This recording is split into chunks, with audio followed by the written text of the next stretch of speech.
नमस्कार दोस्तों, मैं एसके सर आपका सेंटर ऑफ एजुकेशन के यूट्यूब चैनल पे स्वागत करता हूं। आज हम लोग आप लोग को एक बार फिर सीजीएल में जो पूछा गया है ज्योमेट्री का क्वेश्चन, एसएससी में जो 2020-21 में जो ज्योमेट्री का क्वेश्चन पूछा गया है उसे लेकर आए हैं। और जो हम लोग कल तक 20 क्वेश्चन करवा दिए थे ज्योमेट्री का, अब जो बच रहा है और भी कुछ क्वेश्चन हम करवाते हैं। देखिए, सिर्फ ज्योमेट्री का क्वेश्चन और चैप्टर वाइज, अगर ज्योमेट्री समाप्त होता है तो फिर और आगे हम दूसरा चैप्टर लेकर आएंगे। तो ज्योमेट्री का सिर्फ और सिर्फ ज्योमेट्री का क्वेश्चन, जिनको अच्छा लगता है और क्वेश्चन कैसे बनेगा पूरा डिटेल में देखेंगे। तो चलिए क्वेश्चन पे आते हैं और क्वेश्चन नंबर 1 से स्टार्ट करते हैं। क्वेश्चन आप पढ़िए। क्वेश्चन लिखा हुआ है, एक सम चतुर्भुज की प्रत्येक भुजाएं, सम चतुर्भुज कहते हैं किसे हैं? एक ऐसा चतुर्भुज जिसका प्रत्येक साइड इक्वल हो लेकिन कोई एंगल 90 डिग्री नहीं हो, तो हम चतुर्भुज से हम क्या बोलेंगे? सम चतुर्भुज। तो हम उसका एक फिगर बनाते हैं। देखिए, ये एक सम चतुर्भुज है और एक सम चतुर्भुज का क्या क्या दिया हुआ है, तो इसकी प्रत्येक विकर्ण दिया हुआ है और एक साइड की लंबाई दिया हुआ है। और आपसे यहाँ पर बोला हुआ है साइड की लंबाई 13 दिया हुआ है और इसका एक विकर्ण दिया हुआ है ये वाला 24। दूसरा वाला नहीं मालूम क्या है, दूसरा वाला नहीं मालूम। अब देखिए, अगर ये 24 दिया हुआ, समझिएगा ये वाला 24 दिया हुआ, ये पूरा का 24, तो ये हो जाएगा 12 और ये भी हो जाएगा 12। और बीच में हम लोग पढ़ते हैं कि 90 डिग्री होता है, समकोण त्रिभुज बनता है बीच में। जिस पॉइंट पर दोनों विकर्ण दोनों डायगोनल कट करता है वहां पर समकोण त्रिभुज बनता है। तो यहाँ बन गया ये 90 डिग्री। अब समझिए 90 डिग्री जब बन जाता है तो ये कर्ण कहलाएगा, ये डायगोनल कहलाएगा, कर्ण कहलाएगा। तो 13 का स्क्वायर माइनस 12 का स्क्वायर ये 5 हो जाता है। तो ये भी आपका 5 हो जाएगा, क्योंकि जो होता है दोनों विकर्ण एक दूसरे को इक्वल पार्ट में बांटते हैं। यानी 24 12 12 में बटेगा और 10 5 5 में बटेगा। तो ये 5 था तो ये भी 5 हो जाएगा। मतलब अगर एक विकर्ण की बात करें तो 24 आ गया और दूसरा विकर्ण की बात करें तो हमारा 10 आ गया। तो हमसे पूछा क्या है? तो हमसे पूछा है इसका एरिया, फाइंड एरिया। एरिया जो होता है, एरिया का फॉर्मूला हम लोग पढ़े हैं 1/2 into D1 into D2, 1/2 D1 into D2। तो यहाँ से आ जाएगा हमारा आंसर 1/2। D1 का वैल्यू दिया हुआ है 24 और D2 का वैल्यू दिया हुआ है 10 और हमारा आंसर आ जाएगा 120। 120 हमारा आंसर हो जाएगा। तो ये कॉन्सेप्ट आपको जानना चाहिए कि यहाँ से जो होता है हमारा, इससे और क्या क्वेश्चन पूछता है, यहाँ पर इसका स्क्वायर प्लस इसका स्क्वायर बराबर इसके स्क्वायर के इक्वल होता है, बीच में 90 डिग्री बनाता है। ये आपको ध्यान रखना होगा। और एक और होता है कि हमारा एक पढ़ लीजिए D1 square plus D2 square बराबर 4A स्क्वायर। ये आपको याद रखना है। ये भी इसी से क्वेश्चन पूछ सकता है कि दोनों डायगोनल दे देगा और साइड के का जो है आपसे पूछेगा, या फिर एक डायगोनल दे देगा और एक साइड दे देगा, तो ये पूछेगा। तो कुछ भी आपको अगर देता है तो आप इसमें निकाल सकते हैं। चलिए ठीक है, नेक्स्ट क्वेश्चन 2 नंबर क्वेश्चन देखिएगा। कहता है उस वर्ग का क्षेत्रफल ज्ञात कीजिए जिसके शीर्ष 5 सेंटीमीटर त्रिज्या वाले वृत्त पर स्थित है। तो एक सर्कल बनाना है और इस सर्कल में कहता है उस वर्ग का क्षेत्रफल ज्ञात करिए जिसके शीर्ष जो है, इसके एक स्क्वायर बना, इसके अंदर में एक स्क्वायर बनता है। लीजिए, इसके अंदर एक स्क्वायर बनता है और इसका रेडियस दिया हुआ है मेरा 5 सेंटीमीटर। देखिए 5 सेंटीमीटर, तो डायगोनल जो हो जाएगा वो ये हो जाएगा, ये 10 सेंटीमीटर हो जाएगा डायगोनल। आप समझते होंगे कि अगर इसका साइड ए होगा, इसका साइड ए होगा, तो इसका जो वैल्यू होता है √2a, इसका जो होता है √2a, √2 का वैल्यू का दिया हुआ है 10। ए बराबर आ जाएगा 10/√2, 10/√2। ए का मान आ गया 10/√2। अब आपसे जो पूछ रहा है वो निकलिए। तो कहता है त्रिज्या वाले वृत्त पर क्या कहता है, वर्ग का क्षेत्रफल, मतलब इसका एरिया। और हम जानते हैं कि इसका एरिया जो होता है ए स्क्वायर होता है। जब ए स्क्वायर करने की बारी आएगा तो 10 का स्क्वायर 100 होता है और √2 का स्क्वायर 2 होता है। कटाइएगा तो आ जाएगा 50। क्या आ जाएगा? 50। और यही आपका आंसर हो जाएगा। ये बहुत ही आसान सा क्वेश्चन था, ऑप्शन नंबर सी, बहुत ही इजी क्वेश्चन है। अगला क्वेश्चन देखिएगा, 3 नंबर क्वेश्चन। 3 नंबर को तो क्वेश्चन कहता है एक समलंब चतुर्भुज, जिसमें आपको कर रहा है पी क्यू और आर एस पैरेलल है, पी क्यू और आर एस पैरेलल है। यहाँ से दो एक समलंब चतुर्भुज बनाइए। समलंब चतुर्भुज ये हो गया, जिसमें लिखा है पी क्यू आर एस, ये पैरेलल है। कौन कौन पैरेलल है? ये वाला लाइन और ये वाला लाइन पैरेलल है आपका। अब इसमें क्या पूछ रहा है? अब इसमें जो है जो दिया हुआ है, पी क्यू इक्वल टू 4 दे दिया है, आर एस इक्वल टू 10 दे दिया है, और क्या दे दिया है? तो आपसे पूछ रहा है इसके विकर्ण जो है ना, एक दूसरे को ओ पर कट कर रहे हैं। विकर्ण को अगर कटाने की बात आएगा तो विकर्ण ये होगा मेरा, और यहाँ पर इसका विकर्ण ये होगा। एकदम समझिएगा, और इससे एग्जाम में क्वेश्चन पूछता है, और बहुत अच्छा अच्छा क्वेश्चन। कहाँ पर कट कर रहा है? ओ पर, ठीक है। तो आपसे पूछ रहा है एपी पी ओ क्यू का एरिया, मतलब इसका एरिया और इसके एरिया का रेशियो, ठीक है। दोनों के एरिया का रेशियो पूछ रहा है। इसमें क्या क्या क्वेश्चन पूछता है, इसमें जो है चैप्टर में पूछता है। पहले तो आपको ये ध्यान रखना चाहिए कि दोनों का विकर्ण जो है इक्वल बढ़ता है कि नहीं। तो दोनों का विकर्ण जो होता है समलंब चतुर्भुज का इक्वल नहीं बढ़ता है, रेशियो में बढ़ता है। तो सबसे पहले इसका लिख सकते हैं आप, पी ओ बराबर है ना ओ आर बराबर है ना क्यू ओ बराबर एस ओ। तो ये आपका पहला, इससे भी क्वेश्चन आता है, विकर्ण दे देगा और फिर पूछेगा उसका रेशियो, तो ये होगा। और दूसरा होता है कि ये त्रिभुज जब पैरेलल होता है तो ये त्रिभुज और ये त्रिभुज आपका समरूप हो जाता है, ठीक है। समरूप, समरूप मतलब सिमिलर। और हम आपको सिमिलर का प्रॉपर्टी बता चुके हैं, डेली एक सिमिलर का प्रॉपर्टी का क्वेश्चन ये आता ही आता है।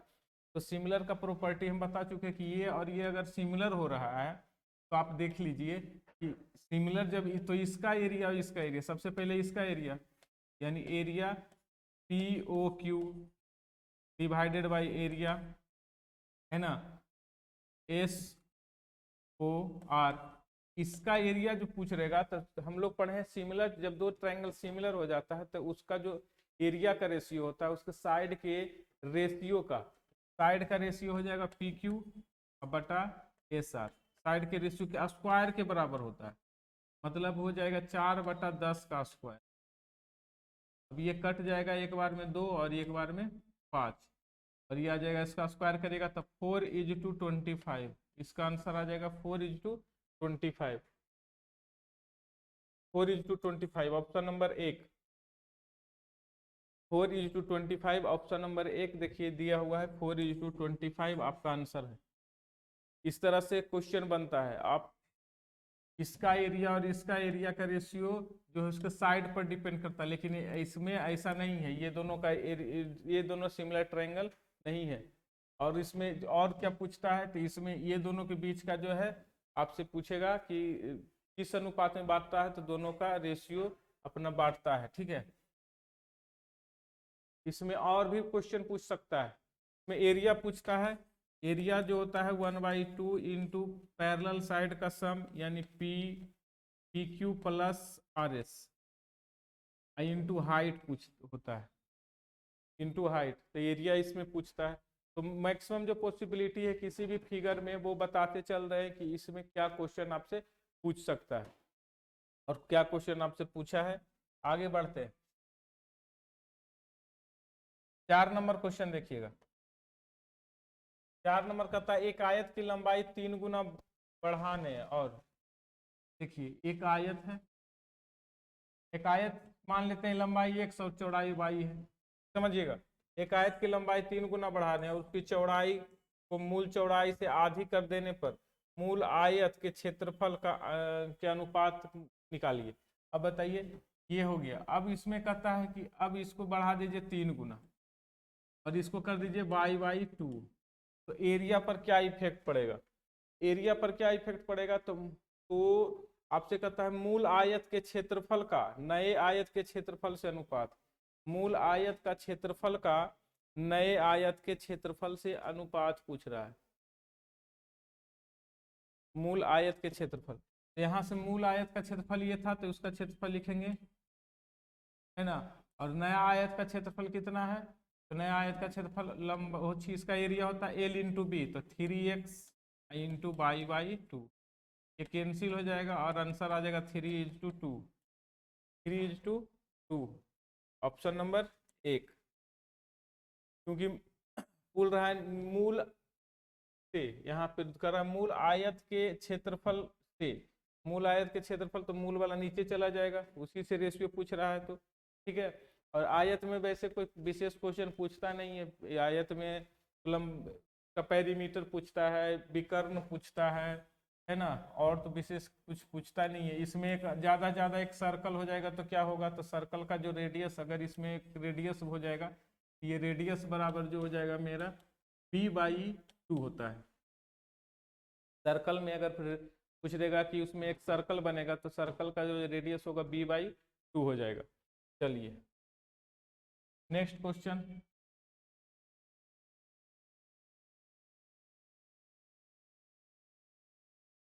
देखिए त्रिभुज एबीसी में ए 90 डिग्री है। एक ट्रायंगल बनाइए जिसमें से लिखा है कि ए 90 डिग्री है, इस पर हमेशा क्वेश्चन आता है BAC, इसमें हमेशा क्वेश्चन आता है कि ये 90 डिग्री है और AD परपेंडिकुलर है BC पर, ये डी है और ये परपेंडिकुलर है। इससे रेगुलर क्वेश्चन एग्जाम में आता है समकोण त्रिभुज से। और क्या कहता है, AB = 12 दिया हुआ है, AC = 16 दिया हुआ है, ये 12 होता है, ये 16 होता है, ये टोटल 20 हो जाता है भाई, 12 16 तो 20। तो पूछ रहा है BD की लंबाई बताइए, BD की लंबाई, आपसे कौन सा पूछ दिया, BD की लंबाई। तो BD की लंबाई ये पूछ दिया है आपसे, ठीक है। तो आप BD की लंबाई तो 3 तरीके से बता सकते हैं। पहला तो तरीका ये होगा कि पहले आप यहाँ पर 90 डिग्री है तो इसका वैल्यू निकाल लीजिए, और इसका वैल्यू निकालने के लिए हम लोग करते हैं कि सबसे पहले 12 × 16 अब बटा 20, क्योंकि हमारा जो होता है AD जो हमारा निकलता है, दोनों का मल्टीप्लाई, दोनों लंब और आधार का मल्टीप्लाई डिवाइडेड बाई कर्ण, यहाँ से कटा लीजिएगा तो आ जाएगा 5 और 16 48 दूना 96, 9.6 आएगा, 9.6 आएगा। अब देखिए ये पॉइंट आ गया 9.6, अब ये आ गया आपका 9.6, ये निकालने के लिए क्या करना होगा, तो BD बराबर आपका आ जाएगा 12 का स्क्वायर, क्योंकि ये कर्ण है हमारा, 12 का स्क्वायर माइनस 9.6 का स्क्वायर। यहाँ से हम ये निकाल सकते हैं, ये भी कंडीशन से निकाल सकते हैं कि हमारा आंसर क्या आ जाएगा, ठीक है।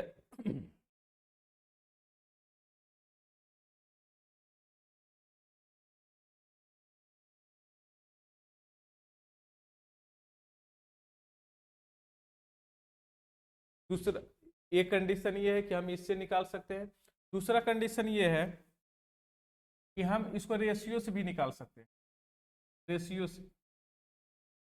रेशियोस कैसे निकलेगा समझिएगा, रेशियोस कैसे निकलेगा, इस सबको हटा देते, बस आपको सिमिलरिटीज यूज करना है, सिमिलर ट्रायंगल, ये बहुत एग्जाम में क्वेश्चन आता है, एकदम यहाँ से क्वेश्चन आना ही आना है, फिक्स है। अगर सिमिलर ट्रायंगल यूज करते हैं तो देखिए कौन कौन सा ट्रायंगल में सिमिलर ट्रायंगल यूज होगा। पहले एक छोटा वाला ट्रायंगल अगर हम यूज करते हैं तो लिखेंगे त्रिभुज BDC, BDA सिमिलर होगा। बड़ा वाला ट्रायंगल में अगर यूज करेंगे, बड़ा वाला ट्रायंगल में, तो B का कॉरस्पॉन्डिंग साइड B और D का कॉरस्पॉन्डिंग साइड A और C, ये त्रिभुज समरूप होगा, ठीक है। आपको अगर चाहिए छोटा वाला ट्रायंगल में BD तो आप लिख दीजिए BD। BD का देखिए कॉरस्पॉन्डिंग कौन है, BA, तो BA लिख देंगे। अच्छा जो छोटा वाला में दिया हुआ है कौन सा, AB, AB लिख दीजिए। AB का कॉरस्पॉन्डिंग कौन सा है, देखिए AB का कॉरस्पॉन्डिंग कौन सा है, BC, तो BC लिख, बस बन गया। आपको BD चाहिए, BA और AB, देखिए BA देखिए दोनों बार आ रहा है तो ये मल्टीप्लाई हो जाएगा, तो 12 × 12 डिवाइडेड बाई BC का वैल्यू हमारा मालूम है 20, और यही आपका आंसर आ गया, ये 6 12 72 7.2, ये आंसर हो गया। इससे आसान हो जाता है निकालना, इससे आपको आसानी से निकलेगा, लेकिन अगर आप बनाइएगा पाइथागोरस थ्योरम से तो उससे थोड़ा सा आपको मेहनत करना पड़ेगा। ये ज्यादा आसान है। ठीक है, इस तरह से आपको याद रखना पड़ेगा। जब भी इस टाइप का क्वेश्चन आए इसमें सिमिलर ट्रायंगल यूज कीजिए, आपका एकदम नो डाउट क्वेश्चन बनेगा। और सिमिलर ट्रायंगल का थोड़ा प्रॉपर्टी आप माइंड में रखेंगे। प्रॉपर्टी क्या होता है, तो पहला ये वाला त्रिभुज और बड़ा वाला त्रिभुज समरूप होता है, दूसरा ये वाला त्रिभुज और बड़ा वाला त्रिभुज समरूप होता है, तीसरा में ये दोनों त्रिभुज भी समरूप होता है। समरूप मतलब सिमिलर, और सिमिलर का प्रॉपर्टी होता है उसके साइड कोरोस्पोंडिंग साइड का रेशियो इक्वल। आगे बढ़ा जाए, आगे बढ़ा जाए। अगला क्वेश्चन देखिए, कहता है त्रिभुज एबीसी की भुजाएं 5, 6, 7 सेंटीमीटर लंबी है। एक त्रिभुज है जिसकी भुजाएं दिया हुआ है ए बी सी की 5, 6 और 7 सेंटीमीटर। कहता है ए बी को आगे बढ़ाएंगे, बढ़ा दिए भाई बी तक, और ए बी को विस्तृत करने पर किसी वृत्त को पी पर स्पर्श करता है और ए सी को क्यू पर स्पर्श करता है। देखिए यहां से एक वृत्त ऐसे बनता है और जो कि यहाँ पर क्यू पर स्पर्श करता है। ठीक है, तो अब आपसे बोल रहा है कि ए क्यू की लंबाई बताइए। ए क्यू, तो ये यहाँ पर नहीं स्पर्श कर रहा है, ये यहाँ पर ए क्यू पर स्पर्श।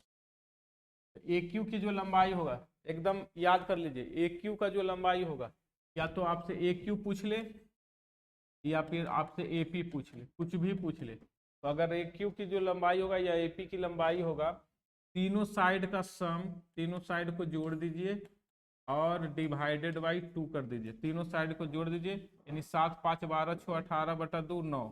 तीनों साइड को जोड़ दीजिए और इसको क्या करिए, आधा कर दीजिए। मतलब इसका ये जो लेंथ होगा, ये वाला लेंथ जो हो जाएगा तीनों का जोड़ बटा 2, और ये भी लेंथ जो होगा ये भी तीनों का जोड़ बटा 2। या फिर आपसे पूछेगा या इसका भी लंबाई, अगर ये पी क्यू आर एस, तो यहाँ से हमसे अगर पूछता कि ए सी प्लस आर सी बराबर क्या होगा, ये भी होगा हमारा तीनों का जोड़ बटा 2 यानी 9।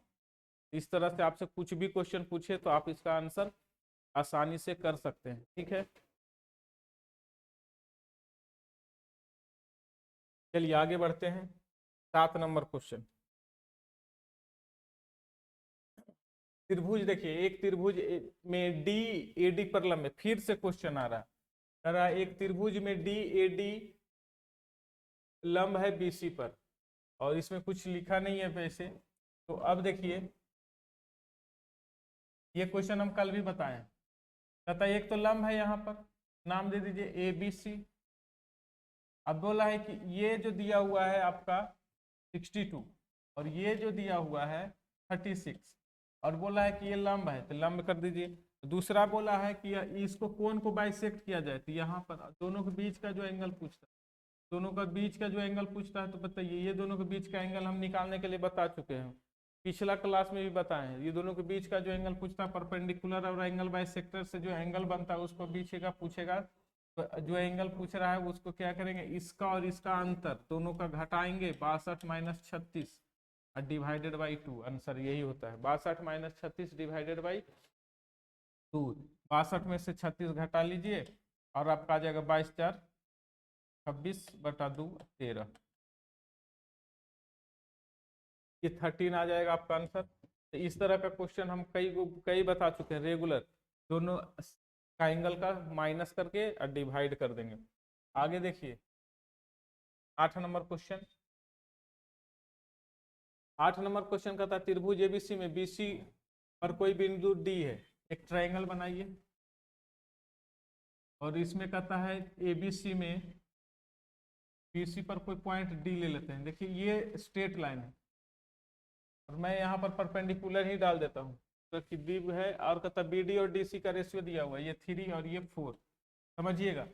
उसके बाद कहता है एडी पर कोई बिंदु ई इस प्रकार है, तो एडी पर भी कोई पॉइंट दे दिया है, एडी पर कोई पॉइंट ई है, एडी पर कोई पॉइंट ई है, जिससे ए और एडी का रेशियो दिया हुआ है 2:3, 2 है और ये 3।